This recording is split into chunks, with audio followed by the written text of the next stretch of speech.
আপনার কাছে মনে হইতেছে এটা তো কোনো কথায় না, ওখানে একটা কথা কইলে বুঝবেন এটা কথা না কি কথা। আজকে এখানে মাহফিলে যারা আছেন, মাহফিল শেষে আপনি বাইক গিয়ে আপনার ওয়াইফ রে কইবেন অলি অলি, নিজের বউরে গিয়া কইয়েন। আপনারা যারা এখানে আছেন মুরব্বী যারা বিয়া করছেন আর কি, আপনারা বাইক দিয়ে আসেন বউরে কইয়েন অলি অলি, খালি এইটা কইয়েন, ভিডিও দেখবেন এমন খুশি মনে মান্না নিব, কইব অলি, বিড়ির গন্ধে লগে দিয়ে আগুন যায় না অলি, ঠিক রে? বিড়ির গন্ধে লগে দিয়ে আগুন যায় না, কথায় কথায় গুমুর করে খিচ্ছে না, তাই না অলি। আসেনি আমরা এই খাচ্ছ, আপনার ওয়াইফ আপনার অলি মানে না, আপনি বুজুর্গি বাপ দেহা ভিতর বাড়ির খবর আনলে না বুঝবেন আপনি কতটা বুজুর্গ হইয়া বইয়া রয়েছে, ঠিক কিনা কম? বাইরে দিয়ে না ফিটফাট ভিতরে দিয়া সদরগা, আপনার ওয়াইফ আপনার অলি দূরের কথা আপনারা মানুষ মনে করেনি আপনারে খাইচতে, ঠিক কিনা কম? আপনি আর নবী জিয়া কইছে আমি নবী, আম্মাজান খাদিজা লগে লগে কয় নবী, এটা যেমন তেমন কথা মনে করেন না, আপনি তো আপনার ঘরও অলি দিয়ে খাওয়াইতেন পারেন না, ঠিক কিনা কম? কারণ হইলো আপনার যে স্বভাব, আপনার যে চরিত্র, আপনার যে কথাবার্তা, আপনার যে আচার আচরণ, আপনার ভিতরে অলির লক্ষণ নাই, এটা দুনিয়ার কেউ জানুক আর না জানুক, এটা জানে আপনার ওয়াইফে, ঠিক কিনা কম? আপনি হুতনের সময় কেমনে হুতেন এ ভিডিও না জানে, তরকারিত নুন না হইলে আপনি যে গুমুর করে ঘি চালান এ ভিডিও না জানে, বুড়া বয়সে গুমুর করে কিল দিয়া বুহে ফিটে ধরাই নিছে। খাদাস কারে কয় চিন্তা করো, হ্যাঁ বউয়ের গাওয়া অতুডান একটু চিন্তা করেন, এটা আপনার জীবন সঙ্গিনী, হুন্না লেবাসুল্লাহ কুবন তুম লেবাসুল্লাহ হুন্না, এই মহিলা আপনার গায়ের পোশাকের মতো, এটা কোরআন শরীফের আয়াত। আল্লাহ কইছে ও যত বেড়াইতেছ তোমরা হইলো বেড়িয়েতের গায়ের পোশাকের মতো, আর যত বেড়িয়েতেছ সব হইলো বেড়াইতের গায়ের পোশাকের মতো।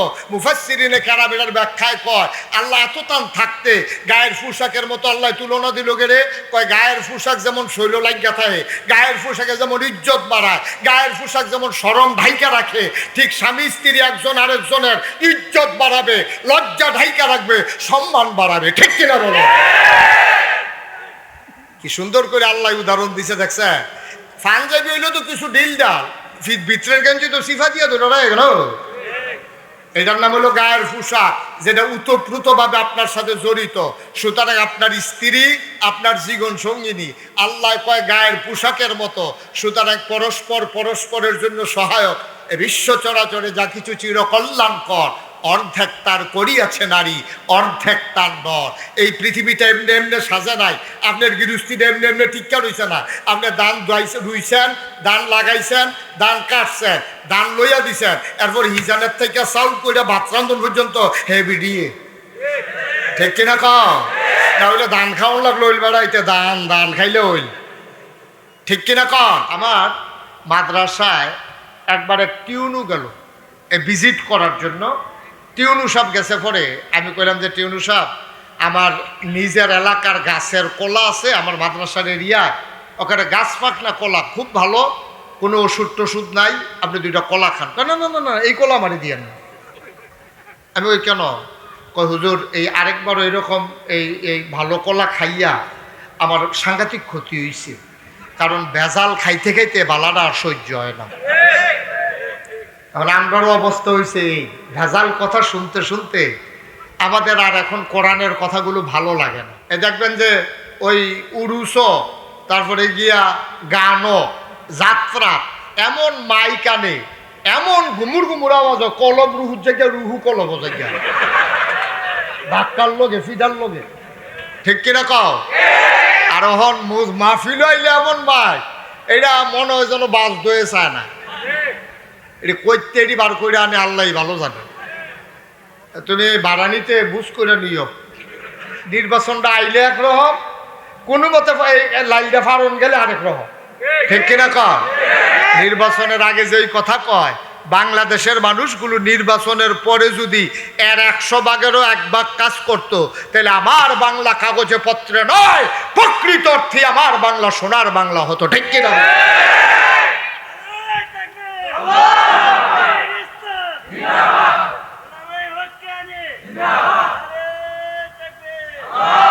পড়ে না আমিন, জোরে পড়ে না আমিন।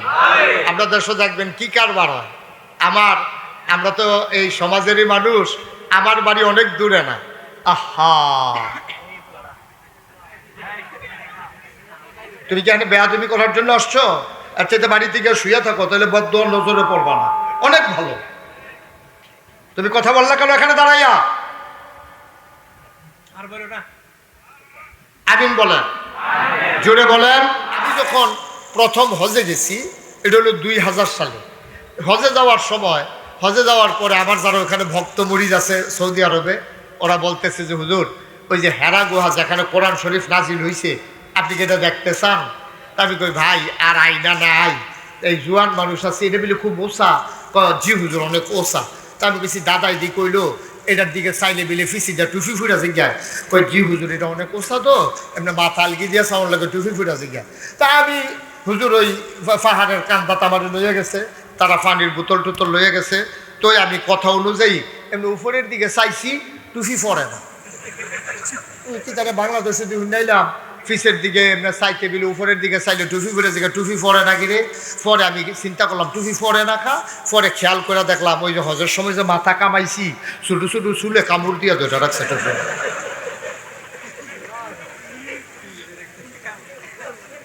এটা ফল লই লই ছোটো চুলের লেগে মারছে। আলহামদুলিল্লাহ কনা দাও। তা আমারে যখন দেখাইলো, আমি দেখলাম যে আরে বাবার এত ওসা, এটা কেমনে কিতা কর? তা আমি কইলাম ভাই যদি ওসা ওসা লাগে, কয় যে হুজুর বেরিয়ে বেরিয়ে উঠতে আসে। তো চিন্তা করলাম বেরিয়েতে যদি উঠতে পারে তো আমরা তো বেড়াইতে কেন। তো চিন্তা করলাম যে আল্লাহ ভরসা, যাও ওই উঠা শুরু করি, কাম লাগলে বাইকের তো ঘুরে দিয়ে পড়েছে গিয়া ভিওরা। তারা পানির বোতল টোতল লইয়া জুয়ার মুড়িদ আছে, তারা শক্ত সমর্থ বেড়াইতেছে, আমরা উঠা শুরু করলাম। উঠতে উঠতে উঠতে উঠতে উঠতে উঠতে উঠতে কয়েকবার জিরাইয়া পানি খাইয়া যখন ঠিক হেরা গুহাটার কাছে গেছি, গিয়ে দেখি প্রচণ্ড ভিড় মানুষ এখানে বৈশা এত তাসবিহ তাহলিল পড়ে, দোয়া করে, দুরূদ শরীফ পড়ে। ঠিক যেই জায়গায় নবী বসা ছিলেন এই জায়গাটায় বসার সুযোগ আছে। সুতরাং 1500 বছর পরেও অবিকল ওই রকমই আছে। তা আমার যারা ভক্ত মুরিদ এখানে থাকে, তো তারা এই আরবি ফারে ওই দেশে, তো তারা কিতা জানি আমার ব্যাপারে কইছে পরে দেখলাম যে সবাই জায়গা খালি করে দিছে। তো খালি করার পরে আমি গিয়ে ঢুকলাম। তো ঢুকিয়া আমার একবারে মনে হচ্ছিল, কেন আমার মনের কথাটা আপনাদেরকে বলি, ওইখানে ঢোকার পরে আমার মনে হয়েছিল যেন 1500 বছর পরে আজও যেন সেই হেরা গুহার ভিতরে নবীর গায়ের গন্ধ পাওয়া যায়। আমার চোখ দিয়ে টপ টপ করে পানি পড়তেছিল। আমি উঠে চলে আসলাম নেমে যাব বলে।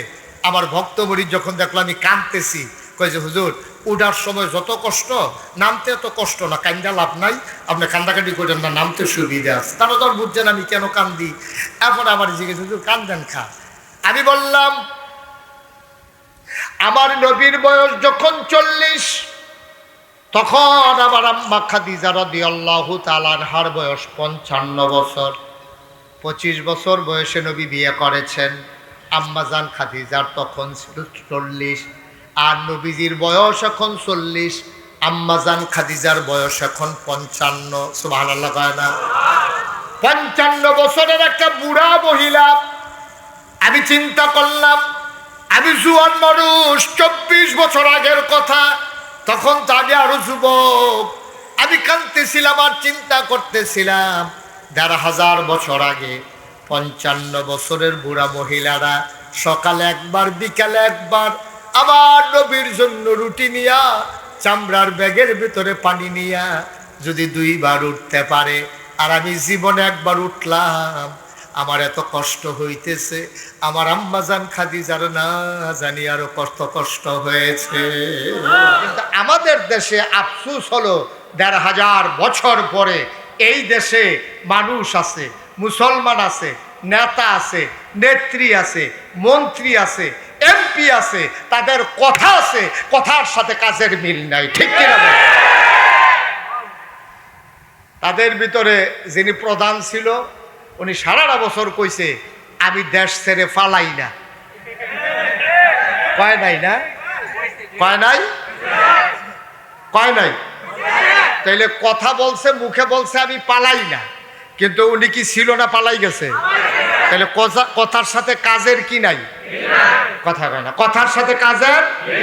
কিন্তু নবী এবং রাসূল যারা তারা যা বলছে শুধু বলছে না, অন্তরে বিশ্বাস করছে এবং কাজে প্রকাশ ঘটাইছে। সুবহানাল্লাহ বলবেন না? তাইলে দেখেন ১৫০০ বছর আগেও মানুষ ছিল, ১৫০০ বছর পরেও আমরা আছি, কিন্তু আফসুস হলো আমাদের ভিতরে যুজন মাইল পার্থক্য, আকাশ পাতাল পার্থক্য। আমাদের কথা একরকম, কাজ আরেক রকম। ঠিক কিনা বলে? বোঝা গেল আপনাদের দূরের কোনো মানুষ না, আত্মীয় মানুষ। আমাকে একটু সুযোগ করে দিতে হবে। আমি মাহফিলটা রাখার সময় কর্তৃপক্ষকে জিজ্ঞেস করেছিলাম, ওনারা বলছে বিরাট বড় জায়গা। বিরাট বড় যে এইরকম আমি বুঝি নাই তখন। এখন থেকে মাহফিল রাখার আগে লুক ফাটাইতে হইব, জায়গাটা চাইয়াইয়েন। ওনারা এটা আপনারা এমন একটা আয়োজন করলেন, বাড়ির ভিতরে আইনা, রাস্তার পার্শ্বে কোথাও করা যেত, মাদ্রাসা মাঠে করা যেত। এখন এই বাড়ির মাহফিল দেখে বাইতে করণ লাগবো, এটা তো কেমন কথা। আচ্ছা যাই হোক, এখন যেহেতু তারা দাওয়াত দিছিল ঘর ফিসে একজন, আপনারা আইয়া পড়ছেন হাফডা, সমস্যা হয়েছে, এটা আনাইলে এত সমস্যা ছিল না। আর সভাপতি সহসভাপতি দুইজনের দাওয়াত দিছে, মনে করছে একজনে নাইলে আরেকজন আইব, তারা যে দুজন আইয়া পড়বো এইটাও তারা বুঝছে না। নানান ঝামেলায় ফাইয়া গেছে এই মাহফিলে। না, দয়া করে আমাকে একটু সময় দিতে হবে। আমি লম্বা সময়, আমি জানি এখন প্রচণ্ড একটা গরম, ভাদ্র মাসের গরমটা এমনি খুব বেশি, তারপরে আপনারা এত এই গাদাগাদি হয়ে বসেছেন, গরমটা স্বাভাবিক লাগাটা আমি তো বুঝতেছি। আমার পেছনে ফ্যান চলতেছে, তারপরে আমার কেমন গরম লাগে আমি টের পাচ্ছি। তা আপনারা যারা কথা বললেন না, কেউ কথা বললেও তো আমি কথা বলতে পারবো না, আমাকে একটু সুযোগ করে দিতে হবে। একেবারে পিন পতন নিস্তব্ধতার মাঝে কথা হবে ইনশাআল্লাহ, একবারে শব্দ করা যাবে না। আপনার যদি ভালো না লাগে আপনি চলে যাবেন, কিন্তু আরেকজনের ক্ষতি করবেন না। ক্ষতি করার কোনো দরকার নেই। আপনি ভাল লাগতেছে না, আপনি মনে করছেন যে আমার যখন ভাল লাগে না মাইসে আর ওয়াজ শুনলো কতক্ষণ কথা কম, তাইলে তো এটা ঠিক হইল না। আপনি না ভাল লাগলে আপনি চলে যাবেন, কিন্তু আপনি বিরক্ত করবেন না, কথা বলবেন না। দয়া করে দাঁড়িয়ে আছেন, বসে আছেন যারা, দয়া করে আমাকে একটু সুযোগ করে দিতে হবে। আল্লাহ তাবারক ওয়া তাআলা যেন কবুল করে, সবাই পড়ে আমিন। আমি শুরুতেই দোয়া করি আল্লাহ যেন, এই কথা বন্ধ না করতে পারলে হবে না তো ভাই। কয়বার বলা যাবে একটা কথা?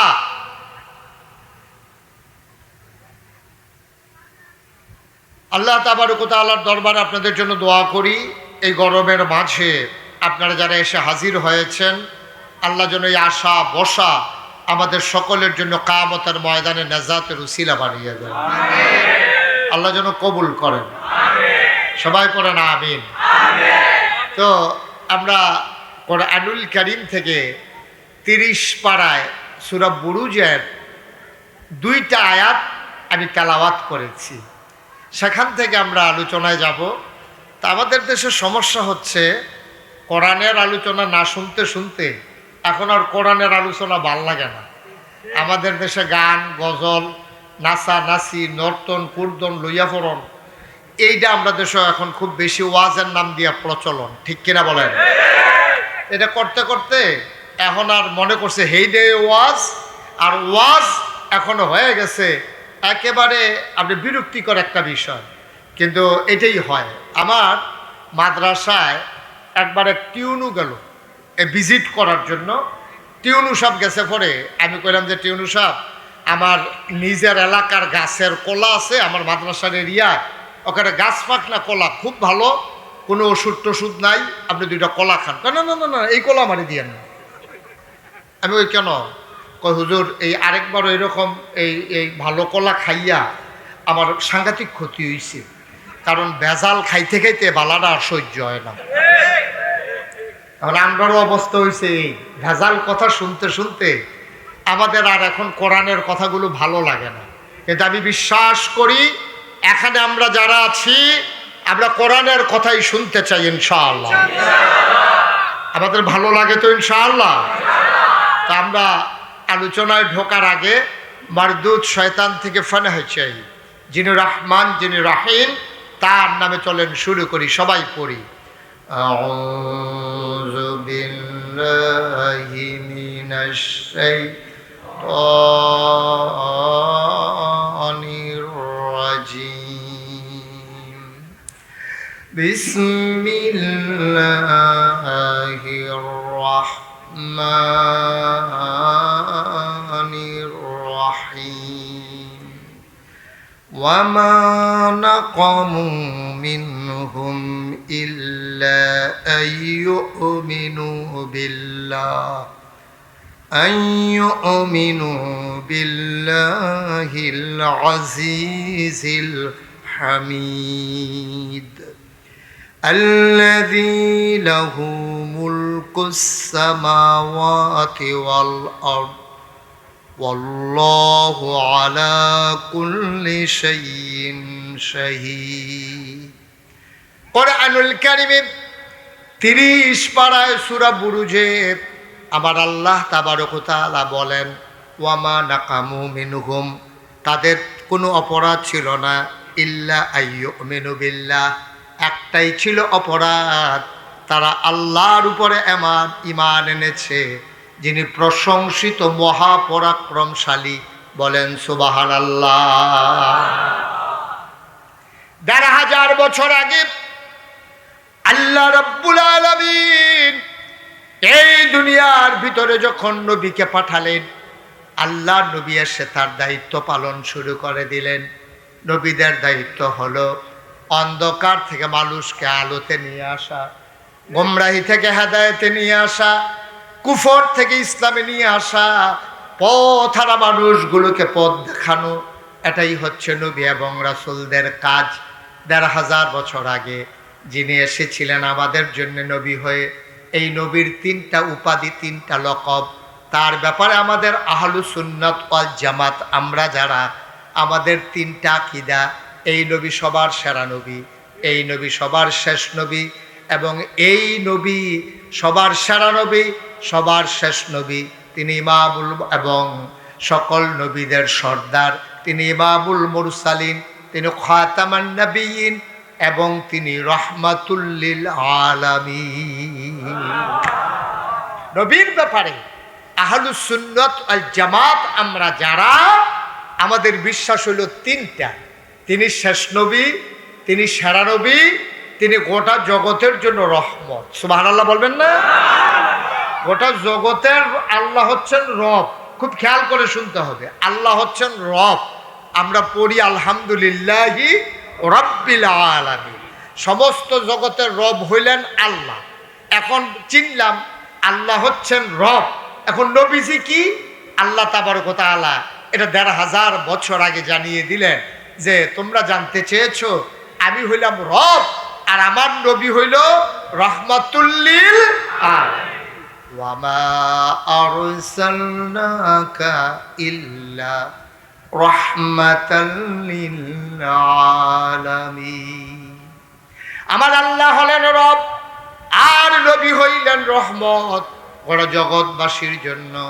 দুনিয়ার ভিতরে যেমন মানুষ আছে, দুনিয়ার ভিতরে জিন আছে, দুনিয়ার ভিতরে ফেরেশতা আছে, গরু ছাগল জন্তু জানোয়ার আছে, সমস্ত মাখলুকাতের জন্য আমার নবী হইলেন রাহমাতুল লিল আলামিন। যত জায়গায় আল্লাহ রব, তত জায়গায় নবীজি রহমত। সুবহানাল্লাহ বলবেন না? একটা জায়গা নাই যেখানে নবীজি রহমত না। যত জায়গায় রব আল্লাহ, আর ঠিক তত জায়গায় রহমত আমার নবীজি। সুবহানাল্লাহ বলবেন না? জোরে বলেন সুবহানাল্লাহ। এই নবীজি ১৫০০ বছর আগে এই দুনিয়াতে তাশরীফ এনেছেন। এখন নবীদের কাজ কি আমি বলছিলাম, নবীদের কাজ হলো অন্ধকার থেকে মানুষকে আলোতে নিয়ে আসা, গোমরাহি থেকে হেদায়েতে নিয়ে আসা, কুফর থেকে ইসলামে নিয়ে আসা। সব নবীরা এই কাজটা করছে এবং তারা সততার সাথে করছে। তারা শুধু মুখে বলে নাই, তারা অন্তরে বিশ্বাস করছে, কাজে প্রকাশ করছে। কিন্তু আমাদের দেশে আফসোস হলো ১৫০০ বছর পরে এই দেশে মানুষ আছে, মুসলমান আছে, নেতা আছে, নেত্রী আছে, মন্ত্রী আছে, এমপি আছে, তাদের কথা আছে, কথার সাথে কাজের মিল নাই। ঠিক কিনা? তাদের ভিতরে যিনি প্রধান ছিল উনি সারাটা বছর কইছে আমি দেশ ছেড়ে পালাই না। কয় নাই না? কয় নাই? কয় নাই? তো তাইলে কথা বলছে, মুখে বলছে আমি পালাই না, কিন্তু উনি কি ছিল না পালাই গেছে? তাহলে কথার সাথে কাজের কি নাই? কথা কয় না, কথার সাথে কাজের। কিন্তু নবী এবং রাসূল যারা, তারা যা বলছে শুধু বলছে না, অন্তরে বিশ্বাস করছে এবং কাজে প্রকাশ ঘটাইছে। সুবহানাল্লাহ বলবেন না? তাইলে দেখেন ১৫০০ বছর আগেও মানুষ ছিল, ১৫০০ বছর পরেও আমরা আছি, কিন্তু আফসুস হলো আমাদের ভিতরে যোজন মাইল পার্থক্য, আকাশ পাতাল পার্থক্য।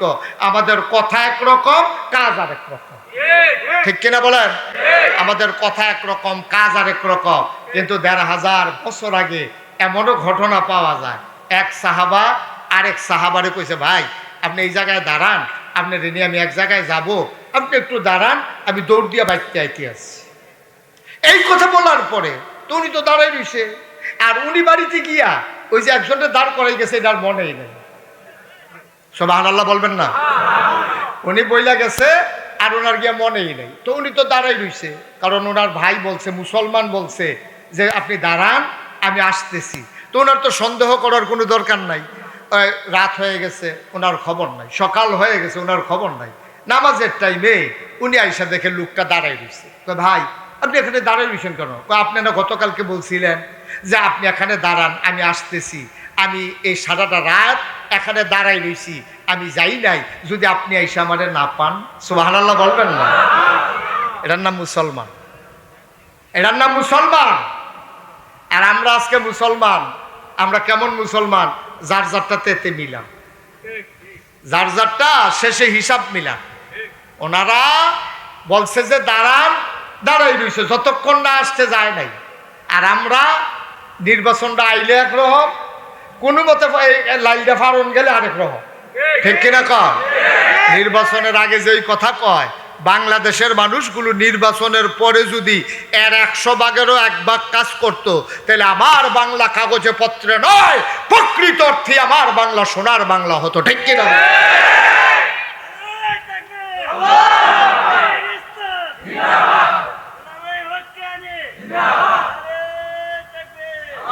সবাই পড়েন আমিন, জোরে পড়েন আমিন। আপনার দেশে দেখবেন কি কারবার হয়। আমরা তো এই সমাজেরই মানুষ, আমার বাড়ি অনেক দূরে না। আহা, তুমি কি এখানে বেয়াদবি করার জন্য আসছো? আচ্ছা, বাড়ি থেকে শুয়ে থাকো, তাহলে বদদোয়া নজরে পড়বা না, অনেক ভালো। তুমি কথা বললা কেন এখানে দাঁড়াইয়া? আমিন বলেন, জোরে বলেন। বাইকটা মোটেও ভালো সার্ভিস দিচ্ছে না। না না, এখন দমকে হয়তো না, আনছেন তো এই নাকি কাটা যেটা উঠে এটা চক্কাইয়ে উঠে, এটা কেউ দাও দিয়ে চক্কায় না। এটা মাইক হইলো, এটা যে ওয়াশ করা যাবে। আমিন বলেন। একটু ধৈর্য ধরে শুনেন। আপনারা যারা আসছেন যদি চুপ করে শুনেন, আমি খালি মুখে বললেও শুনবেন। সুতরাং যেহেতু এখন তো আর বদলানো যাবে না, তো এটা কিছু করার নাই। এ দেখবেন যে ওই উরুসও, তারপরে গিয়া গানও, যাত্রা, এমন মাইক আনে, এমন গুমুর গুমুর আওয়াজ, কলব রুহুর জায়গায় রুহু কলব জায়গায়, ধাক্কার লোকে ফিডার লোকে। ঠিক কিনা কও? আর হন মাহফিল হইলে এমন মাইক, এটা মনে হয় যেন বাস দয়ে চায় না। এটা কইতে এটি বার করে আনে আল্লাহ ভালো জানে। তুমি বারানিতে বুঝ করে নিও। আমিন কন, জোরে কন। আমি যেই কথাটা বলছিলাম, মুসলমান ইমান কারে কয়? ইমান হচ্ছে মুখে স্বীকৃতি দেওয়া, অন্তরে বিশ্বাস করা, কাজে প্রকাশ করা, এটার নাম হইল ইমান। আপনি মুখে বললেন লা ইলাহা ইল্লাল্লাহ, সারাদিন বললেন, এতে কি আসে যায়? আপনি লা ইলাহা ইল্লাল্লাহ বলতে হবে, অন্তরে বিশ্বাস করতে হবে, কাজে প্রকাশ ঘটাইতে হবে। লা ইলাহা ইল্লাল্লাহ আপনারা যখন বলবেন, এটার আবার প্রকাশও ঘটাইতে হবে, কাজে এবং অন্তরে বিশ্বাস করতে হবে। ১৫০০ বছর আগে, খুব খেয়াল করে শুনেন, নবীজি, ওই যে নবীদের কাজ হলো অন্ধকার থেকে আলোতে নিয়ে আসা, গোমরাহি থেকে হেদায়েতে নিয়ে আসা। হেরা গুহায় ৪০ বছর বয়সে তিনি যখন উপনীত হলেন, জিবরাইল ফেরেশতা এসে সালাম দিলেন, আসসালাতু আসসালামু আলাইকা ইয়া রাসূলুল্লাহ আসসালাতু ওয়াসসালামু আলাইকা ইয়া হাবিবাল্লাহ। নবীজি বললেন ওয়া আলাইকুমুস সালাম ওয়া রাহমাতুল্লাহ। জিবরাইল এসে বলে ও মুহাম্মদ। সবাই পড়েন সাল্লাল্লাহু। নবীর নাম শুনলে কি পড়তে হয়? দুই একবার না 12 বার, দুই একদিন না প্রতিদিন, দুই এক সপ্তাহ না প্রতি সপ্তাহ, দুই এক মাস না 12 মাস, দুই এক বছর না সারা জীবন আমরা পড়ব সাল্লাল্লাহু আলাইহি ওয়াসাল্লাম। জিবরাইল সেটাকে কয় ও মুহাম্মদ, আজকে থেকে আপনার পরিচয় মুহাম্মদ ইবনে আব্দুল্লাহ না। মক্কা শরীফে বাবার নাম ছেলের নামের সাথে জড়াইয়া পরিচয় হয়। আল্লাহ নবীর নাম হইল মুহাম্মদ, বাবার নাম হইল আব্দুল্লাহ। এই জন্য আল্লাহ নবী মুহাম্মদ ইবনে আব্দুল্লাহ। জিবরাইল এসে কয় আজকে থেকে আপনার পরিচয় মুহাম্মদ ইবনে আব্দুল্লাহ নয়, আজকে থেকে আপনার পরিচয় মুহাম্মাদুর রাসূলুল্লাহ।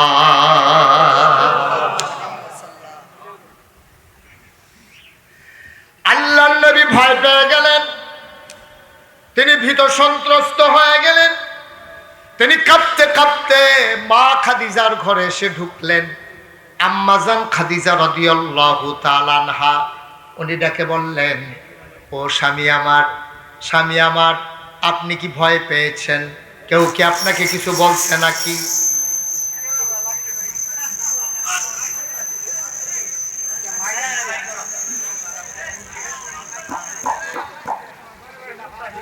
জি ওকে ফাইন, ওনারা চেষ্টা করতেছে, মেশিনারি জিনিস তো এটা নিয়ে বিরক্ত হওয়া যাবে না।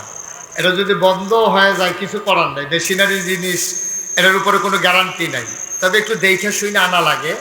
তো এটা কর্তৃপক্ষ আগামী বছর আনতে আমি আই তাহলে অন্য হুজুর আই হোক যেটাই হোক মাইকটা বুঝ করে আনবে। আল্লাহ যেন কবুল করে, সবাই করে আমিন। এখন মনে হয় আগের চাইতে একটু ভালো আছে। একটু ভালো হয়েছে না হুজুর? হুজুর একটু ভালো হয়েছে না? সবাই পড়েন আলহামদুলিল্লাহ। একটু আওয়াজটা ক্লিয়ার মনে হয়, একটু খেয়াল করে শুনেন, কথা বললেন না, তাইলে কিছু কথা নিয়ে বাড়িতে যেতে পারবেন। এখন নবীজির বয়স কত? কথা বলে কত? জিবরাইল এসে ঘোষণা দিল আপনি মুহাম্মদ ইবনে আব্দুল্লাহ না, আপনার পরিচয় হলো আপনি মুহাম্মাদুর রাসূলুল্লাহ। তো নবীজি খুব ভয় পাইছে, খুব ভয় পাইছে। হেরা গুহা, আপনারা যারা হজে গেছেন তারা অনেকেই হেরা গুহা দেখছেন। কাবা ঘরের কেনারেই একটা পাহাড় আছে, এই পাহাড়টার চূড়ায় একটা গুহা আছে, গুহাটার নাম হলো হেরা গুহা। আমি যখন প্রথম হজে গেছি, এটা হলো 2000 সালে। হজে যাওয়ার সময়, হজে যাওয়ার পরে আমার যারা ওখানে ভক্ত মুরিদ আছে সৌদি আরবে, ওরা বলতেছে যে হুজুর ওই যে হেরা গুহা যেখানে কোরআন শরীফ নাজিল হয়েছে আপনি কি এটা দেখতে চান? আমি কই ভাই আর আইনা নাই, এই জোয়ান মানুষ আছে এটা বলে খুব ওসা। জি হুজুর অনেক ওসা। তা আমি কেছি দাদাই দি কইলো এটার দিকে চাইলে বিলে ফিসিটা টুফি ফুটা জিজ্ঞায়। কই জি হুজুর এটা অনেক ওসা, তো এমনি মাথা আলগি দিয়ে সাউন্ড লাগে টুফি ফুটা জিজ্ঞায়। তা আমি হুজুর ওই পাহাড়ের কান্দা তামারে লইয়া গেছে, তারা পানির বোতল টোতল লইয়া গেছে। তো আমি কথা অনুযায়ী এমনি উপরের দিকে চাইছি, টুফি পরে না। কি তারা বাংলাদেশে দিয়ে হুন্ডাইলাম ফিসের দিকে এমনি চাইতে বিলে উপরের দিকে চাইলে টুফি পরে দিকে টুফি পরে না কিরে। পরে আমি চিন্তা করলাম টুফি পরে না খা। পরে খেয়াল করে দেখলাম ওই যে হজের সময় যে মাথা কামাইছি ছোটো ছোটো চুলে কামড় দিয়ে ধরে রাখছে।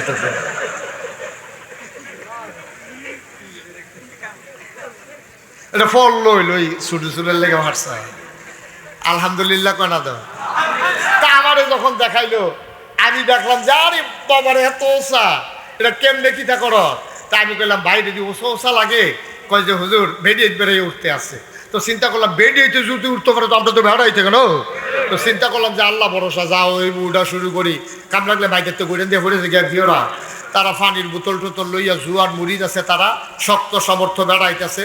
আমরা উঠা শুরু করলাম, উঠতে উঠতে উঠতে উঠতে উঠতে উঠতে উঠতে কয়েকবার জিরাইয়া পানি খাইয়া যখন ঠিক হেরা গুহাটার কাছে গেছি, গিয়ে দেখি প্রচণ্ড ভিড় মানুষ। এখানে বৈশা এত তাসবিহ তাহলিল পড়ে, দোয়া করে, দুরূদ শরীফ পড়ে। ঠিক যেই জায়গায় নবী বসা ছিলেন এই জায়গায় বসার সুযোগ আছে। সুতরাং 1500 বছর পরেও অবিকল ওই রকমই আছে। তা আমার যারা ভক্ত মুরিদ এখানে থাকে, তো তারা এই আরবি ফারে ওই দেশে তো তারা কি তা জানি আমার ব্যাপারে কইছে পরে দেখলাম যে সবাই জায়গা খালি করে দিছে। তো খালি করার পরে আমি গিয়ে ঢুকলাম। তো ঢুকিয়া আমার একবারে মনে হচ্ছিল, কেন আমার মনের কথাটা আপনাদেরকে বলি, ওইখানে ঢোকার পরে আমার মনে হয়েছিল যেন ১৫০০ বছর পরে আজও যেন সেই হেরা গুহার ভিতরে নবীর গায়ের গন্ধ পাওয়া যায়। আমার চোখ দিয়ে টপ টপ করে পানি পড়তেছিল। আমি উঠে চলে আসলাম নেমে যাব বলে। আমার ভক্তমরী যখন দেখলো আমি কাঁদতেছি, কয় যে হুজুর উঠার সময় যত কষ্ট, নামতে এত কষ্ট না, কান্দা লাভ নাই, আপনি কান্দাকাটি করেন না, নামতে সুবিধা আছে। তারা তো বুঝছেন আমি কেন কান্দি।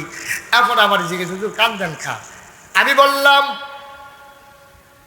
আমার নবীর বয়স যখন ৪০, তখন আমার আম্মা খাদিজা রাদিয়াল্লাহু তাআলা আনহার বয়স ৫৫ বছর।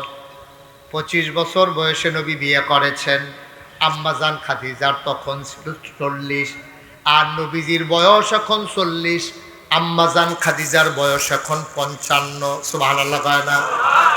৫৫ বছরের একটা বুড়া মহিলা। আমি চিন্তা করলাম আমি জুয়ান মানুষ, ২৪ বছর আগের কথা, তখন তো আমি আরো যুবক। আমি কাঁদতেছিলাম আর চিন্তা করতেছিলাম ১৫০০ বছর আগে ৫৫ বছরের বুড়া মহিলারা সকালে একবার বিকালে একবার আবার নবীর জন্য রুটি নিয়া চামড়ার ব্যাগের ভিতরে পানি নিয়া যদি ২ বার উঠতে পারে, আর আমি জীবনে একবার উঠলাম, আমার এত কষ্ট হইতেছে, আমার আম্মাজান খাদিজার না জানি আরো কষ্ট হয়েছে। অপত্তনের মানুষ, ও নোয়াগাঁওয়ের মানুষ, বিজয়নগরের মানুষ, ব্রাহ্মণবাড়িয়ার মানুষ, মন দিয়ে শোনো রে ভাই, এমনি এমনি ইসলাম আসে নাই। কত ঘামের বিনিময়ে, কত রক্তের বিনিময়ে, চোখের পানির বিনিময়ে ইসলাম এসেছে। আল্লাহর নবীকে এসে জিবরাইল আলাইহিস সালাম ডেকে কয়, ও মুহাম্মদ, সবাই পড়েন সাল্লাল্লাহু আলাইহি ওয়াসাল্লাম। নবীর নাম যতবার আসবে আমরা কি পড়ব? মনে থাকবে ইনশাআল্লাহ। আবার পড়ি মুহাম্মদ মুহাম্মদ মুহাম্মদ। জিবরাইল এসে কয়, আপনি মুহাম্মদ ইবনে আব্দুল্লাহ না, আজকে থেকে আপনার পরিচয় মুহাম্মাদুর রাসূলুল্লাহ। আল্লাহর নবী মারাত্মক ভয় পেলেন।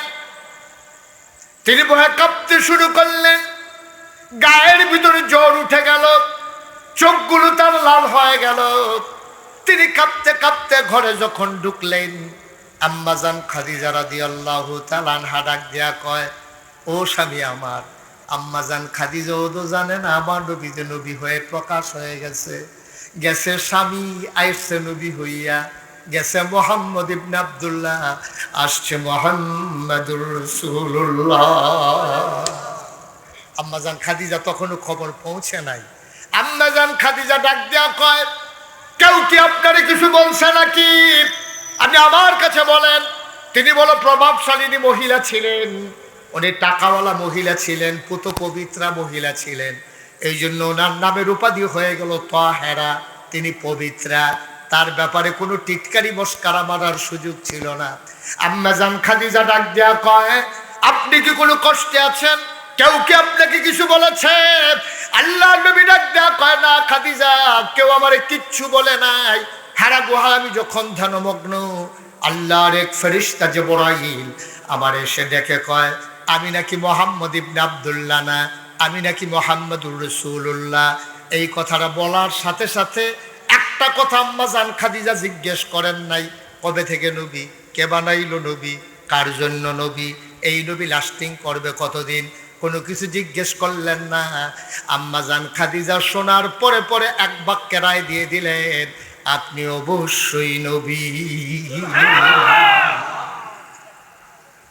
নবীজি বললেন আমি নবী, আর আম্মাজান খাদিজার সাথে সাথে স্বীকৃতি দিয়ে দিলেন আপনি অবশ্যই নবী। চারটিখানি কথা মনে করছেন? চারটিখানি কথা মনে করছেন? 15টা বছর সংসার করছে এক লগে। নবীজির কাছ থেকে দেখছে নাকি দেখে নাই? কাছের থেকে দেখা, এক লগে খাইয়া, এক লগে ঘুমাইয়া, এক লগে চল্লা ফিরা, বুঝা শূন্যা, কোনো আগে নির্বাচনের আগে টেহা খাইয়া না, বিস্কুট চা খাইয়া না, নবীজির খুশি মনে আম্মাজান খাদিজা রায় দিছে আপনি অবশ্যই নবী। সুবহানাল্লাহ বলবেন না? আপনারা যেমন তেমন কথা মনে করেন না। আপনার কাছে মনে হইতেছে এটা তো কোনো কথাই না, ওখানে একটা কথা কইলে বুঝবেন এটা কথা না কি কথা। আজকে এখানে মাহফিলে যারা আছেন, মাহফিল শেষে আপনি বাইক গিয়ে আপনার ওয়াইফ রে কইবেন ওলি ওলি, নিজের বউরে গিয়া কইয়েন।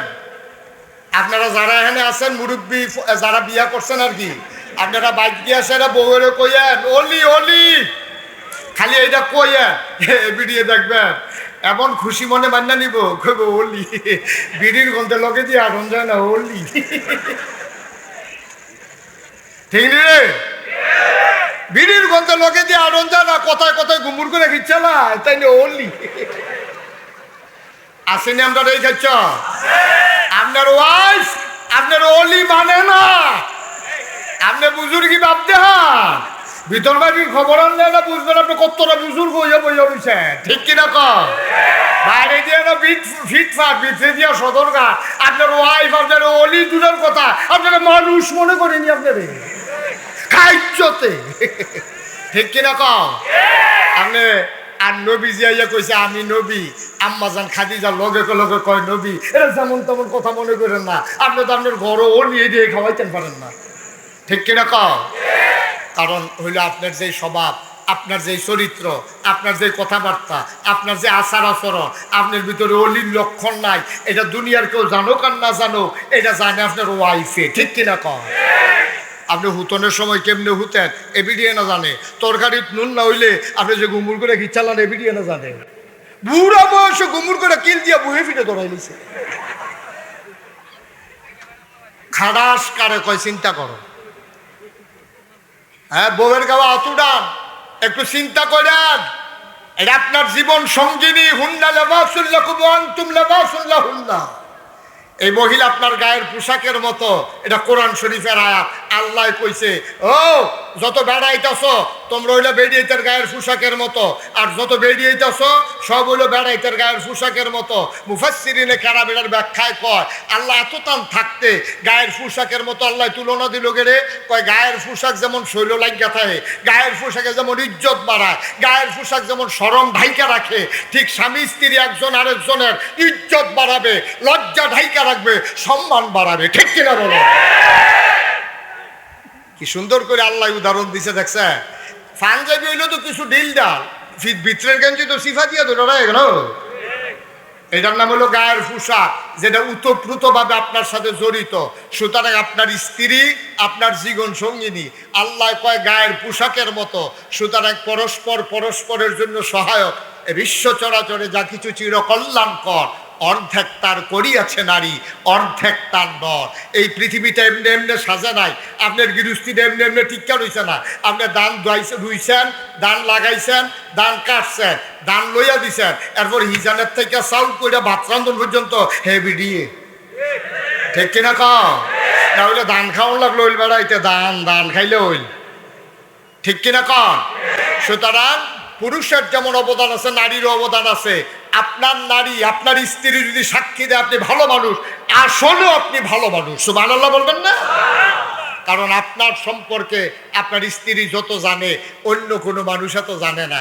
নাগাইশের ফিসাব 1 ঘন্টা 2 ঘন্টার লাগিয়া ফত্ত নাইছে, নোয়াগাও আইছে, দেখতে কি সুন্দর, সাদা পাঞ্জাবি, মাথার মধ্যে টুপি, কথাটিও সুন্দর। 15-20 দিন থাকলে না টেহা হলাদ দিলে বুঝবেন কিরকম সুন্দর। সাল্লাল্লাহু আলাইহি ওয়াসাল্লাম মাহফিলের জনাব সভাপতি, মঞ্চে উপবিষ্ট বিশেষ অতিথিবৃন্দ, জামাত নেতৃবৃন্দ ও সম্মানিত সুধীমণ্ডলী,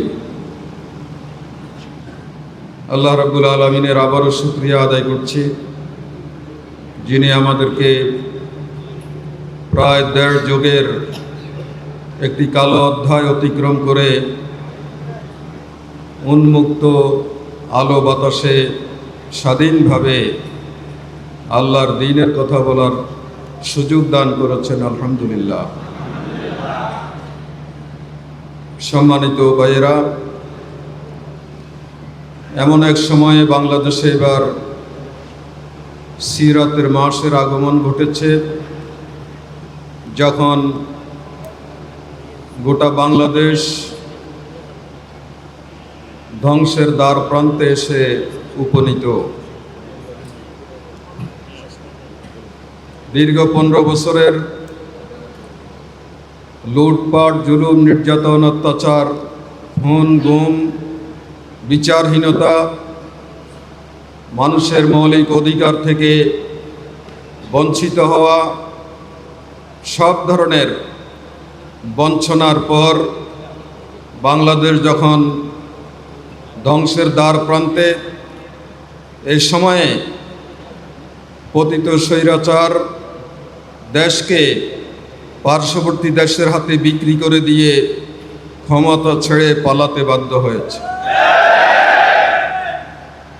আজকে এখানে আপনারা টের পেয়েছেন, কুমিল্লা মহানগরীতে এটা একটা জনগণের মিলন কেন্দ্র, আর টাউন হলে একটা মিলন কেন্দ্র আছে। গত 15 বছর তারা শাসন করেছে, কোটি কোটি ডলার লুটপাট করেছে, কিন্তু সামাজিক সরকারি এসব প্রতিষ্ঠানগুলোকে তারা সঠিকভাবে রেখে যায়নি।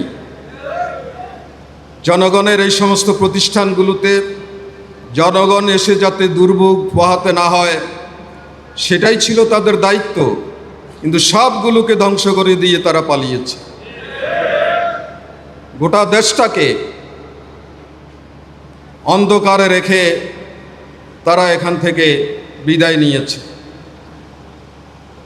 শুধু কি রাষ্ট্রের প্রতিষ্ঠানগুলো, সামাজিক প্রতিষ্ঠানগুলোই তারা ধ্বংস করেছে, তার পাশাপাশি ইসলাম, ইসলামী আন্দোলন, মুসলিম জাতিসত্তা, ইসলামী নেতৃবৃন্দ এবং এদেশের সর্বজন শ্রদ্ধেয় ওলামায়ে কেরাম, তাদের উপরেও এই আওয়ামী স্বৈরাচারী আমলে চরম জুলুম, নির্যাতন আমরা দেখতে পেয়েছি।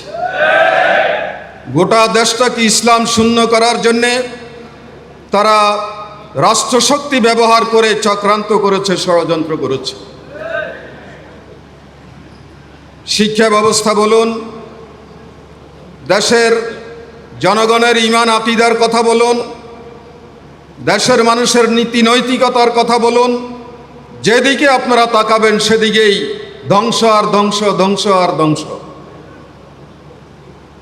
আসলে এই দলটি কোনো সময়ই এদেশের মানুষের মৌলিক অধিকার দিতে পারে নাই এবং এদেশের অধিকাংশ জনগণের ধর্ম বিশ্বাসের প্রতি তারা শ্রদ্ধা দেখাতে পারে নাই।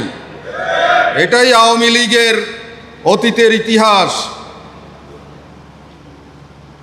এই দলটির এক সময় নাম ছিল আওয়ামী মুসলিম লীগ। ইসলামের প্রতি তাদের এত পরিমাণ বিদ্বেষ ছিল যে মুসলিম শব্দ বাদ দিয়ে তারা আওয়ামী লীগ নাম রেখেছে। তারা যখন ক্ষমতায় এসেছিল 71 সালের পরে, ঢাকা বিশ্ববিদ্যালয়ের মনোগ্রামে, উচ্চ মাধ্যমিক শিক্ষা বোর্ডের মনোগ্রামে কোরআনের আয়াত ছিল। আল্লাহর কোরআনের আয়াত তাদের কি ক্ষতি করেছে, সেখান থেকে তারা কোরআনের আয়াতগুলো বাদ দিয়ে দিয়েছিল। ইসলামিক ইন্টারমিডিয়েট কলেজ ছিল পুরান ঢাকাতে একটি কলেজের নাম। যেহেতু এখানে ইসলাম শব্দ আছে, তারা এটাকে সহ্য করতে পারেনি, তারা এটার নাম রেখেছে কবি নজরুল ইসলাম কলেজ। কিন্তু সেখানেও ইসলাম আছে, এই কারণে কবির নামকে খণ্ডিত করে ইসলাম শব্দ বাদ দিয়ে কবি নজরুল কলেজ তারা নাম রেখেছিল। এইভাবে আওয়ামী লীগের ইতিহাস দেখলে প্রতি পদে পদে ইসলামকে ধ্বংস করার, এই দেশকে ইসলাম শূন্য করার নগ্ন থাবা আমরা দেখতে পাই। সম্মানিত ভাইরা, গত 15 বছর সবচেয়ে বেশি সংকট ছিল আমাদের ঈমানিয়াতের একটি মৌলিক দিক। নবী মুহাম্মদ রাসূলুল্লাহ সাল্লাল্লাহু আলাইহি ইসলামকে শেষ নবী হিসাবে, আদর্শ নবী হিসাবে, পূর্ণাঙ্গ নবী হিসাবে, মানব জাতির একমাত্র পথ প্রদর্শক হিসাবে, আদর্শ হিসাবে আমরা যাকে বিশ্বাস করি এবং মানি, সেই নবীর পরিচিতি সংকট প্রকট আকার ধারণ করেছিল আওয়ামী লীগের এই দুঃশাসনে।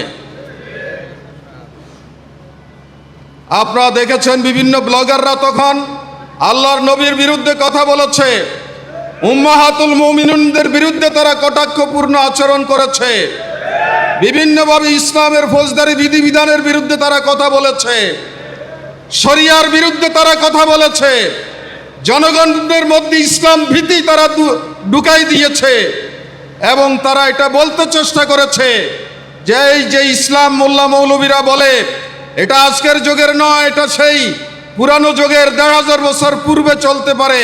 এখন আধুনিক যুগে ইসলাম দিয়ে সমাজ এবং রাষ্ট্র চলতে পারে না, সুতরাং এগুলো বাদ দিয়ে আমাদেরকে আধুনিক হতে হবে, মডার্ন হতে হবে, আমাদেরকে মানুষের মন গড়া মন্ত্রতন্ত্রের ভিত্তিতে নিজের জীবন সমাজ রাষ্ট্রকে পরিচালনা করতে হবে। এই কাজে তারা মুসলমানদেরকে না পেলেও এক শ্রেণীর মৌলবী নামধারী কতগুলো কুলাঙ্গারকে তারা তাদের পাশে পেয়েছে, যারা তথাকথিত ভণ্ড পীর নামে পরিচিত, যারা শিরক বেদাতে নিমজ্জিত, যারা কবর পূজায় নিমজ্জিত, যারা মাজার পূজায় নিমজ্জিত, যারা ইসলামকে সহিভাবে জানে না, কোরআনের আলোকে ইসলামকে তারা বুঝে নাই, বুঝারও চেষ্টা করে নাই, ওই সব কুলাঙ্গারদেরকে সাথে নিয়ে তারা এই সমস্ত অপকর্ম করেছে। আপনারা দেখেছেন কিছুদিন আগে বাইতুল মোকাররমের খতিব নামদারি এই ধরনের এক কুলাঙ্গার পালিয়ে গিয়েছিল। তাকে তো দেশের মানুষ পালিয়ে যাওয়ার জন্য বলে নাই। কেন তারা পালিয়ে গিয়েছিল, সে কেন পালাইছে?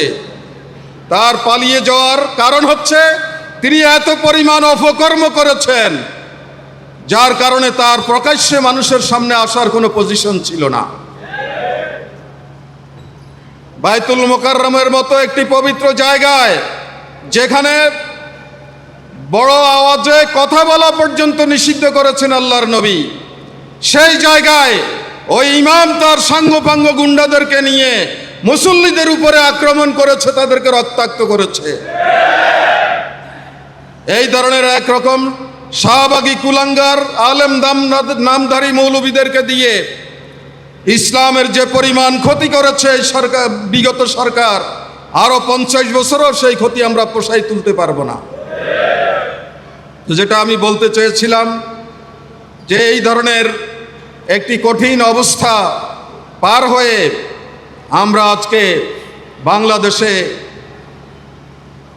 অন্তত এতটুকু আমাদের মধ্যে আত্মবিশ্বাস জন্মেছে যে দিন ধর্ম ইসলাম নির্দ্বিধায় আমরা পালন করতে পারবো। এখন আর কোনো ভয় নেই, কোনো ভীতি নেই, কোনো ধরনের সংকট নেই, কোনো উদ্বেগ উৎকণ্ঠা নেই। আপনারা কি এরকম অবস্থা ফিল করছেন? আলহামদুলিল্লাহ। আল্লাহর নবী রাসূলগণ যোগে যোগে মানুষ যখন গুমরাহির পথে পরিচালিত হতো, আল্লাহ রাব্বুল আলামিন তার কাছ থেকে পবিত্র হেদায়েতের দায়িত্ব দিয়ে নবী রাসূলদেরকে দুনিয়ায় পাঠিয়েছেন। আল্লাহর নবী রাসূলগণ মানুষকে আল্লাহর গোলামের দিকে ডেকেছেন, নবীদের তরিকা অনুযায়ী চলার জন্যে মানুষকে উদ্বুদ্ধ করেছেন। এভাবেই মানব জাতির ইতিহাসের একটা দীর্ঘ সময় আল্লাহ রাব্বুল আলামিন নবীদের নেতৃত্বে সমাজকে, মানুষকে, সভ্যতাকে পুনর্নির্মাণে ভূমিকা পালনের সুযোগ দিয়েছেন। শেষ নবী মুহাম্মদ রাসূলুল্লাহ সাল্লাল্লাহু আলাইহি সাল্লামের আগমনের মধ্য দিয়ে নবুয়তের সিলসিলায় হেদায়েতের যেই প্রচেষ্টা ছিল সেটার পরিসমাপ্তি ঘটে।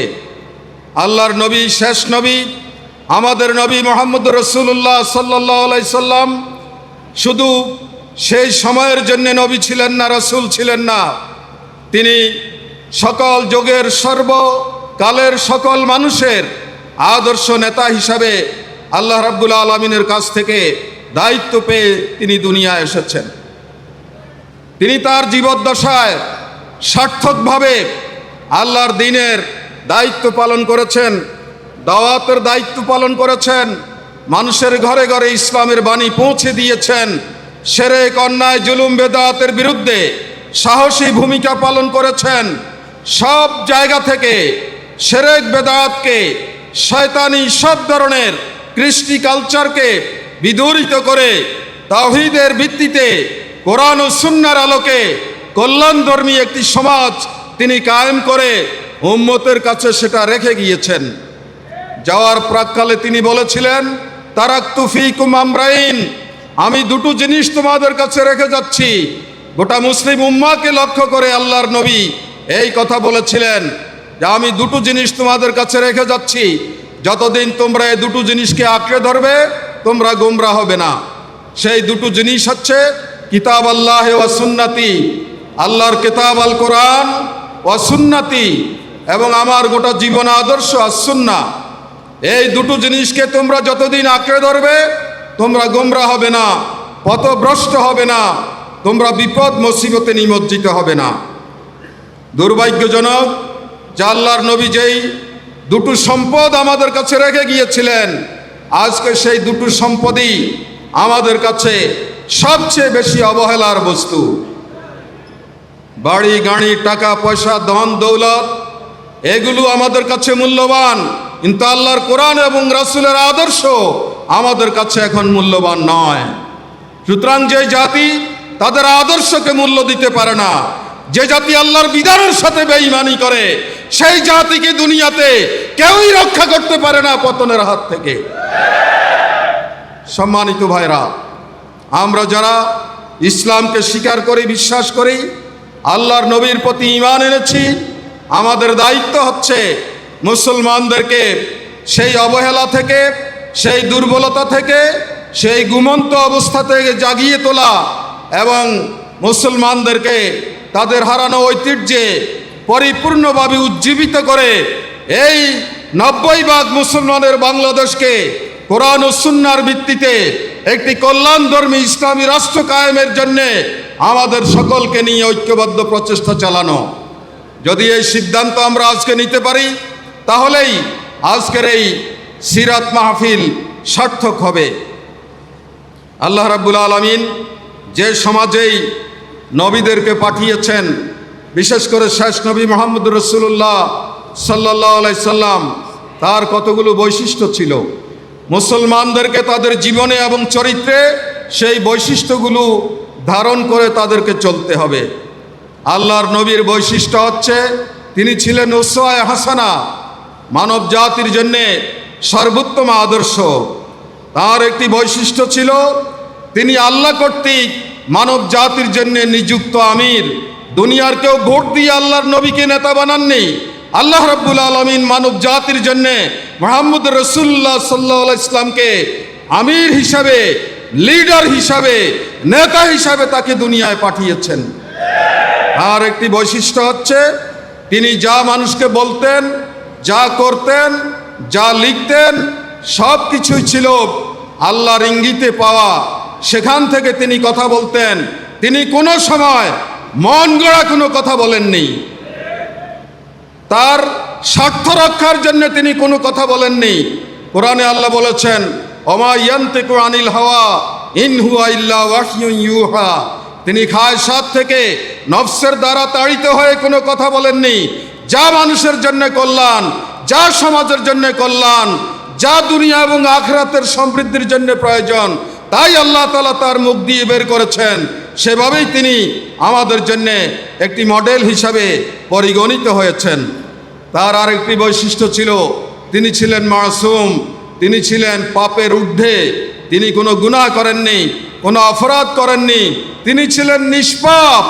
মানব জাতির নেতা সেই হতে পারে যে কোনো অপরাধ করে না, যে কোনো অন্যায় করে না, যে কোনো মানুষের অধিকার হরণ করে না, যে সব সময় আপাদমস্তক জন্ম থেকে মৃত্যু পর্যন্ত সত্যের উপরে প্রতিষ্ঠিত থাকে। সেই মানব জাতির লিডার হতে পারে, আর কেউ হতে পারে না। দুনিয়াতে যত ধর্ম আছে, কোন ধর্ম এই ধরনের লিডার উপহার দিতে পারেনি। ইসলাম মানব জাতির জন্য এই ধরনের নিষ্পাপ, পাপাচার থেকে মুক্ত আদর্শ লিডার উপহার দিয়েছেন। এটা ছিল মুহাম্মদ রাসূলুল্লাহ সাল্লাল্লাহু আলাইহি ওয়াসাল্লামের একটি বৈশিষ্ট্য। তার আর একটি বৈশিষ্ট্য ছিল আল্লাহ বলেছেন বাশির ও নাজির, তিনি মানুষকে জান্নাতের সুসংবাদ দিয়েছেন। তোমরা যদি কোরআন হাদিসের আলোকে চলো তাহলে তোমাদের জন্য জান্নাতের শান্তি রয়েছে। আর নাজির, মানুষকে ভয় প্রদর্শন করেছেন, যদি তোমরা অন্যায় করো তাহলে তোমাদের জন্য পরিণতি হবে অত্যন্ত খারাপ। তিনি বাশির ছিলেন এবং নাজির ছিলেন, এটা ছিল তার একটি বৈশিষ্ট্য। তার আর একটি বৈশিষ্ট্য হচ্ছে তিনি ছিলেন মুআল্লিমুন নাস, মানুষের শিক্ষক। মানুষকে তিনি হাতে ধরে পায়ে ধরে আদর করে যত্ন করে তাদেরকে মানুষকে মানুষ হিসাবে তৈরি করেছেন, তাদেরকে শিক্ষা দিয়েছেন। বয়স্তু মুআল্লিমান, তিনি নিজেই বলেছেন আমাকে মানব জাতির শিক্ষক হিসাবে আল্লাহ রাব্বুল আলামিন দুনিয়াতে পাঠিয়েছেন। সুতরাং দুনিয়াতে যত ধরনের শিক্ষক আছে, শিক্ষা দীক্ষায় যারা জড়িত আছেন, তাদের সকলেরই আদর্শ শিক্ষক হচ্ছেন নবী মুহাম্মদুর রাসূলুল্লাহ সাল্লাল্লাহু আলাইহি সাল্লাম। সুতরাং আজকে যদি আমরা ভালো শিক্ষা নিতে চাই, ভালো জ্ঞান অর্জন করতে চাই, ভালো দার্শনিক হতে চাই, ভালো ফিলোসফার হতে চাই, ভালো আদর্শ শিক্ষা দীক্ষায় যদি আমরা নিজেদেরকে সমৃদ্ধ করতে চাই, তাহলে দুনিয়ার কেউ আর এই জায়গায় উপযুক্ত নয়। মুহাম্মদুর রাসূলুল্লাহ সাল্লাল্লাহু আলাইহি ইসলামের কাছে আমাদেরকে যেতে হবে। তার শিক্ষায় শিক্ষিত হয়েই আমাদেরকে দুনিয়ার মানুষকে কুফরির অন্ধকার থেকে, শিরকের অন্ধকার থেকে, বেদাতের ধ্বংসযজ্ঞ থেকে জাতিকে আমাদেরকে উদ্ধার করতে হবে। তার আর একটি বৈশিষ্ট্য হচ্ছে তিনি ছিলেন খুলুকে আজিম। আল্লাহ রাব্বুল আলামিন নিজেই কোরআনে বলেছেন ওয়া ইন্নাকা লাআলা খুলুকিন আজিম, হে নবী আমি আপনাকে সর্ববৃহৎ চরিত্রের উপরে আমি প্রতিষ্ঠিত করেছি। ছোট থেকে বড়, খুঁটিনাটি থেকে বৃহৎ, সকল ক্ষেত্রে আল্লাহর নবী ছিলেন চরিত্রের মডেল। তিনি মানুষকে সব দিক থেকে এমন পথ নির্দেশনা দিয়েছেন যে মানুষ তার অনুসরণ করে কোনো ধরনের উদ্বেগ উৎকণ্ঠার মধ্যে তারা পড়েনি, কোনো ধরনের দুশ্চিন্তার মধ্যে তারা পড়েনি, কোনো ধরনের হতাশা নিরাশার মধ্যে তারা পড়েনি, কোনো ধরনের বঞ্চনার শিকার তারা হয়নি। মুহাম্মদ রাসূলুল্লাহ সাল্লাল্লাহু আলাইহি ওয়াসাল্লামের চরিত্র যারা অনুসরণ করেছে, সব কিছুর ঊর্ধ্বে তারা মানবতার জন্য আদর্শ হিসেবে পরিগণিত হয়েছে। সুতরাং আজকে আমাদেরকে সেই চরিত্রে নিজেদেরকে চরিত্রবান করতে হবে। আল্লাহর নবীগণ সমাজে আসলে তাদের যাবতীয় জীবন এবং কর্মকাণ্ডকে আমাদেরকে মেনে নিতে হবে। জীবনের কোনো এক ক্ষেত্রে তিনি আদর্শ নন, সকল ক্ষেত্রে। ইভেন কি আপনি পায়খানা প্রস্রাব কিভাবে করবেন সে ব্যাপারেও মুহাম্মদ রাসূলুল্লাহ সাল্লাল্লাহু আলাইহি ওয়াসাল্লাম একটি আদাব শিক্ষা দিয়েছেন, শিষ্টাচার শিক্ষা দিয়েছেন, সেটা অনুসরণ করে আপনাকে করতে হবে। রাষ্ট্র কিভাবে পরিচালনা করতে হবে এক্ষেত্রে আদর্শ মুহাম্মদ রাসূলুল্লাহ সাল্লাল্লাহু আলাইহি ওয়াসাল্লাম। সমাজ কিভাবে চালাতে হবে এক্ষেত্রে আদর্শ মুহাম্মদ রাসূলুল্লাহ সাল্লাল্লাহু আলাইহি ওয়াসাল্লাম। পররাষ্ট্র কিভাবে চলবে তার আদর্শ মুহাম্মদ রাসূলুল্লাহ সাল্লাল্লাহু আলাইহি ওয়াসাল্লাম। স্বরাষ্ট্র কিভাবে চালাতে হবে তার আদর্শ মুহাম্মদ রাসূলুল্লাহ সাল্লাল্লাহু আলাইহি ওয়াসাল্লাম। ব্যবসা কিভাবে চালাতে হবে তার আদর্শ মুহাম্মদ রাসূলুল্লাহ সাল্লাল্লাহু আলাইহি ওয়াসাল্লাম। বিচার ব্যবস্থা কিভাবে চালাতে হবে তার আদর্শ মুহাম্মদ রাসূলুল্লাহ সাল্লাল্লাহু আলাইহি ওয়াসাল্লাম। এভাবে জীবনের সকল ক্ষেত্রে আল্লাহর নবী মুহাম্মদ রাসূলুল্লাহ সাল্লাল্লাহু আলাইহি ওয়াসাল্লাম হচ্ছে আদর্শ। আমরা আল্লাহর নবীকে কি সেভাবে বিশ্বাস করি নাকি খণ্ডিত নবীকে বিশ্বাস করি? যদি আমরা আল্লাহর নবীকে সেভাবে বিশ্বাস করি তাহলে আমাদেরকে আল্লাহর নবীর বিশ্বাসের দুটো মৌলিক দিক মুসলমানদেরকে জানতে হবে। রাসূলের প্রতি ঈমানের দুটো দিক আছে। একটি হচ্ছে আল্লাহর রাসূলকে দুনিয়ার সব কিছু থেকে বেশি ভালোবাসতে হবে, আর দ্বিতীয় হচ্ছে জীবনের সকল ক্ষেত্রে আল্লাহর নবীকে অনুসরণ করতে হবে, তারই আনুগত্য করতে হবে। আর কারো অনুসরণ করা যাবে না, আর কারো আনুগত্য করা যাবে না। এই দুটো শর্ত যদি আমরা পূরণ করতে পারি তাহলে ঈমান বির রিসালাত পরিপূর্ণ হবে, রাসূলের প্রতি ঈমান পরিপূর্ণ হবে। তাহলে আপনি আমি দাবি করতে পারবো যে আমি রাসূলের প্রতি ঈমানদার। ইসলামের ঈমানিয়াতের যেই 6টি বিষয় আছে তার মধ্যে একটি হচ্ছে শেষ নবীর প্রতি ঈমান আনা।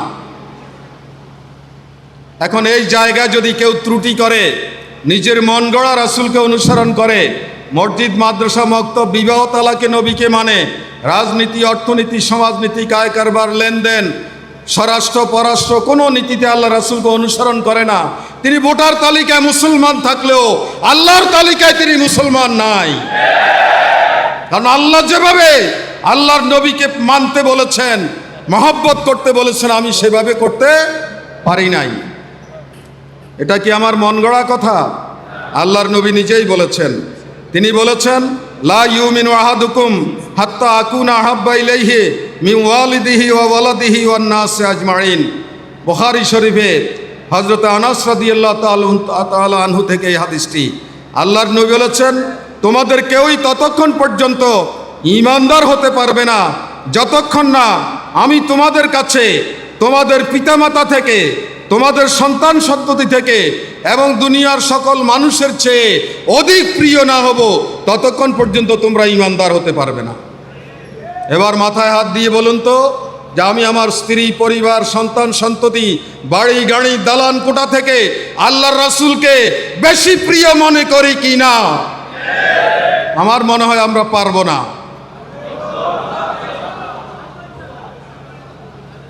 আল্লাহর নবী বলেছেন, মান আহাব্বা লিল্লাহি ওয়া আবগাযা লিল্লাহি ওয়া আতা লিল্লাহি ওয়া মানা লিল্লাহি ফাকাদ ইসতাকমালাল ঈমান।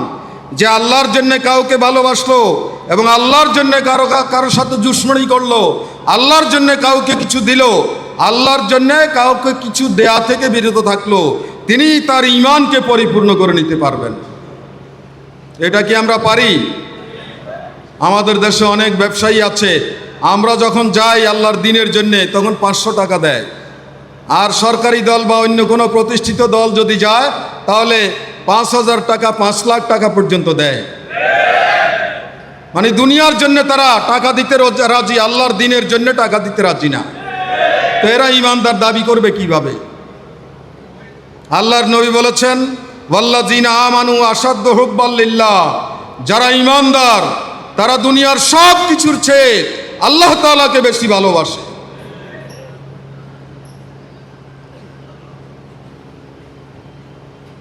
তাহলে রাসূলের প্রতি ঈমানের সত্যতা যদি আমরা প্রমাণ করতে চাই, তাহলে আল্লাহর রাসূলকে দুনিয়ার সব কিছু থেকে বেশি মহব্বত করতে হবে, ভালোবাসতে হবে।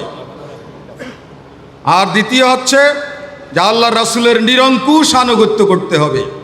রাষ্ট্র ব্যবস্থা থেকে শুরু করে দুনিয়ার সকল কাজে আল্লাহর রাসূল কি বলেছেন সেটাই আমি করব। আল্লাহ রাসূলের সাথে যে জিনিসের কোনো মিল নেই সেটাকে ঘৃণা ভরে আমি প্রত্যাখ্যান করব, সেটাকে আমি মানব না। সেটা যদি দুনিয়ার লাখ কোটি টাকাও আমার লাভ হয়, আমি এটাকে ঘৃণা ভরে প্রত্যাখ্যান করব। এটা হচ্ছে রাসূলুল্লাহর আনুগত্য। তিনি পরিবারে, সমাজে, রাষ্ট্রে, আইন কানুনে, বিধিবিধানে, বিচার ফয়সালায় যা বলেছেন সেটাই আমি মেনে নেব, এর বাইরে কোনো কিছু আমি মানব না। সম্মানিত ভাইরা, আমাদের সময় নাই। আমি যেই কথাটি আপনাদের কাছে বলতে চেয়েছিলাম যে গত 15 বছরে আমরা ইসলামের এই বেসিক কনসেপশন থেকে, এই মূল্যবোধ থেকে আমাদেরকে পতিত স্বৈরাচার অনেক দূরে সরায় নিয়েছে। আজকে আমাদেরকে ইসলামের সেই মূল্যবোধগুলোকে নিজেদের মধ্যে ধারণ করতে হবে, সমাজ রাষ্ট্রে আমাদেরকে সেগুলোকে আবার প্রতিষ্ঠিত করতে হবে। এটাই সবচেয়ে বড় দায়িত্ব। 5ই আগস্টের অভ্যুত্থানের পরে আজকে আমাদের সবচেয়ে বড় দায়িত্ব হচ্ছে এই কাজটি করা। এই জন্যে আমাদেরকে প্রতিটি ঘরে ঘরে পৌঁছতে হবে, জনে জনে যেতে হবে, মানুষের ঘরে ঘরে গিয়ে ইসলামের এই বেসিক ধারণাগুলো মানুষের কাছে তুলে ধরতে হবে।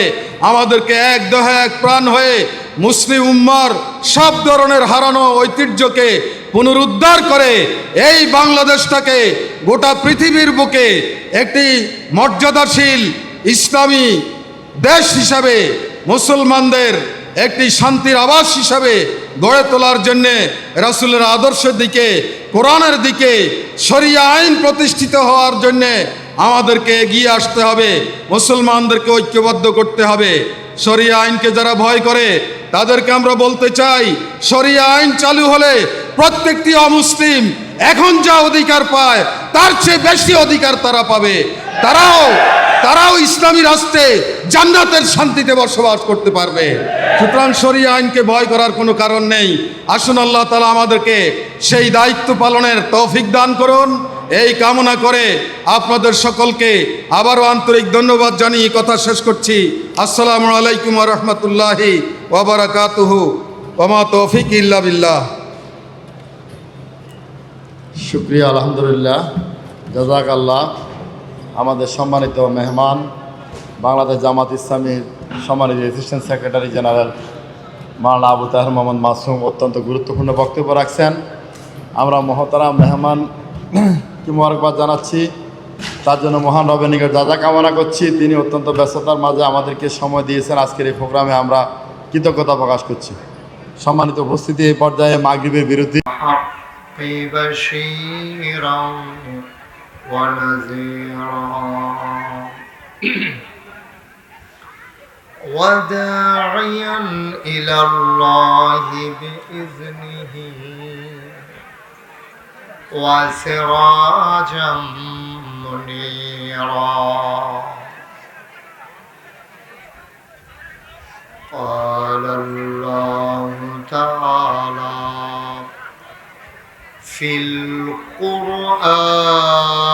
القرآن المجيد وفي فرقانه الحميد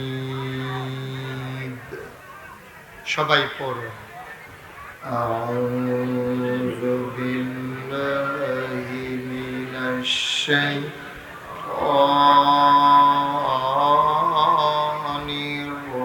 الرجيم بسم الله الرحمن الرحيم وما نقموا منهم إلا أن يؤمنوا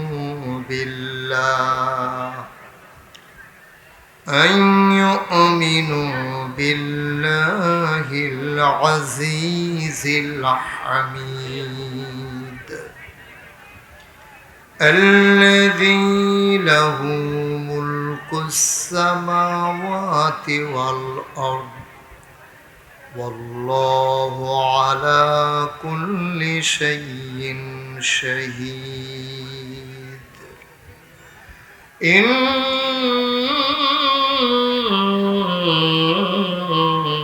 الله وملائكته يصلون على النبي يا أيها الذين آمنوا صلوا عليه وسلموا تسليما اللهم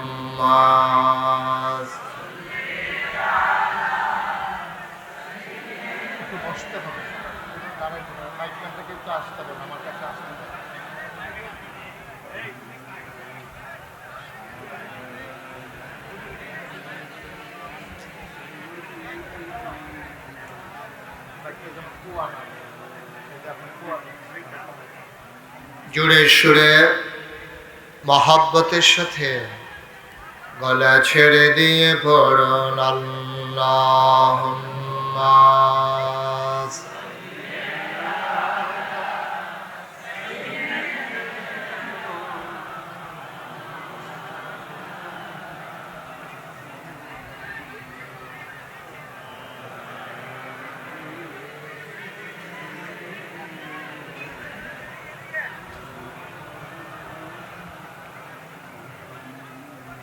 জীবন যদি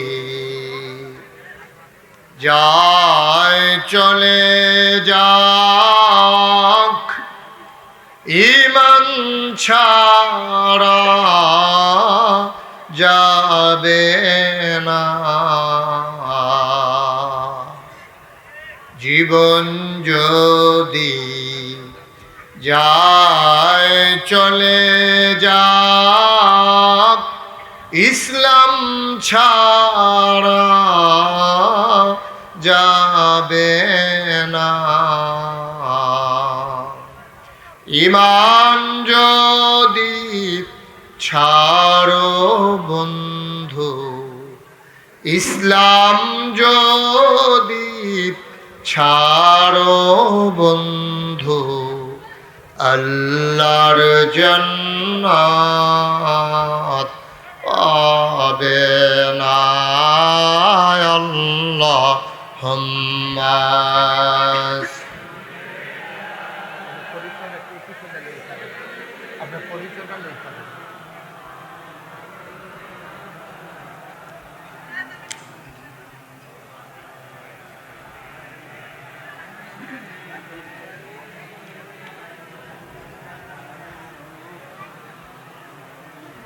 وعلى آل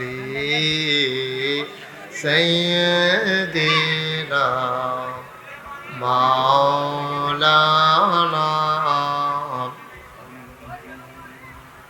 لا إله إلا الله لا إله إلا الله لا إله لا إله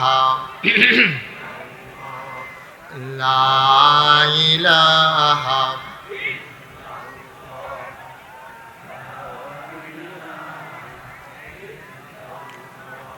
لا إله لا إله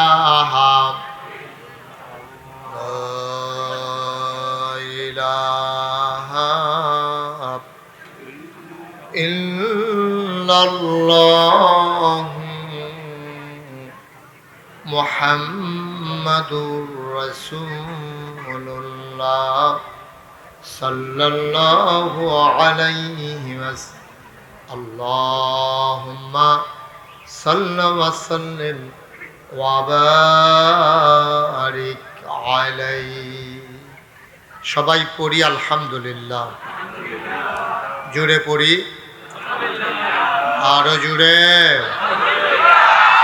আল্লাহ তাবারক ওয়া তাআলার দরবারে আমরা লাখ কোটি শুকরিয়া জ্ঞাপন করছি, যিনি আমাদেরকে ঐতিহ্যবাহী ঐতিহ্যধন্য নোয়াগাঁও দালান বাড়ি যুবকবৃন্দের উদ্যোগে পঞ্চম বার্ষিক ওয়াজ ও দোয়ার মাহফিল উপলক্ষে আজ ৩রা সেপ্টেম্বর রোজ মঙ্গলবার বরকতময় দিন শেষে অন্ধকারের চাদর যখন পৃথিবী ঢেকে দিয়েছে, জানান দিয়েছে রাত হয়ে গেছে, সকালেও যখন এক পশলা বৃষ্টি সব কিছু একেবারে ভিজিয়ে দিয়েছে, কর্তৃপক্ষের মনে আতঙ্ক ধরিয়ে দিয়েছে মাহফিল করা যাবে কি যাবে না। সকল জল্পনা কল্পনার অবসান ঘটিয়ে যিনি আমাদেরকে মেঘমুক্ত আকাশ, বৃষ্টিমুক্ত রাত, অনুকূল আবহাওয়া এ মাহফিলের জন্য দান করলেন, আলিশা মাবুদের দরবারে অবনত মস্তকে সশ্রদ্ধ চিত্তে হৃদয়ের সবটুকুন আবেগ, উচ্ছ্বাস, ভালোবাসা, আকুতি কাকুতি মিনতি জমা করে মাবুদের শিখানো কালেমা দিয়ে সবাই মিলে শুকরিয়া আদায় করি। সবাই পড়ি আলহামদুলিল্লাহ।